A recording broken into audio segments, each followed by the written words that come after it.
So working on reviews, as you probably know, requires a lot of different manuscripts, a lot of different data points, a lot of different variables. And I usually have multiple team members that are involved in going through and doing the review, or we have auditors and we're blinding. And so what we've used so far is a freely available software called Rayan.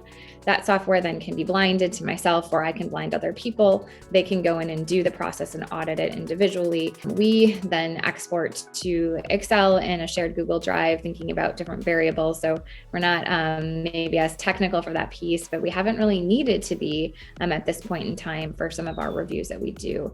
And then we usually use like a paper pile or another type of paper reference software. Mendeley is one that we've used as well, to be able to keep all those papers in a place where we can access them and reference them.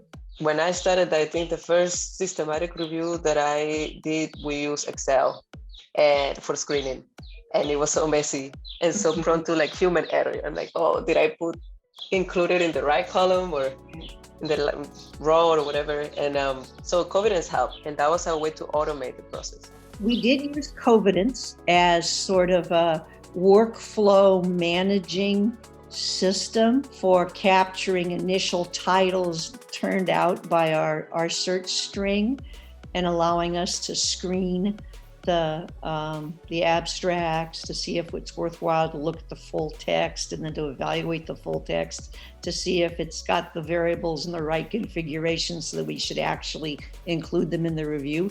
Covidence was really nice that way. And one of the things I liked about it was because of the way you could store the links in Covidence for the files of the studies, I actually did a lot of my screening, especially the full text screening in airport lounges, because it made it easy. I didn't have to go on the regular internet to go through and track down a PDF. They were coded, so I could do coding anywhere. And since I'm part of a team and trying to keep up our workflow, that was very useful. I found it quite easy. It was a good tally.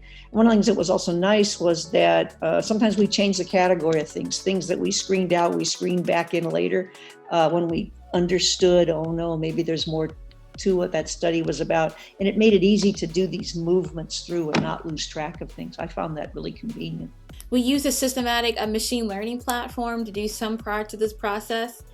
And if anything, I might have said that we should probably, looking forward, I'm like, maybe we should have trusted the machine learning algorithm sooner. But I think as any kind of real researchers, you kind of want to test your system before you just like go off and say, this is ground truth. The first search strategy we ever did used things like the new coronavirus, right? Mm-hmm. And then the new coronavirus 2019. And then it was like SARS, COVID-2, like it changes. So how do we reflect that in a Prisma? Because the usual Covidence Prisma just give you everything.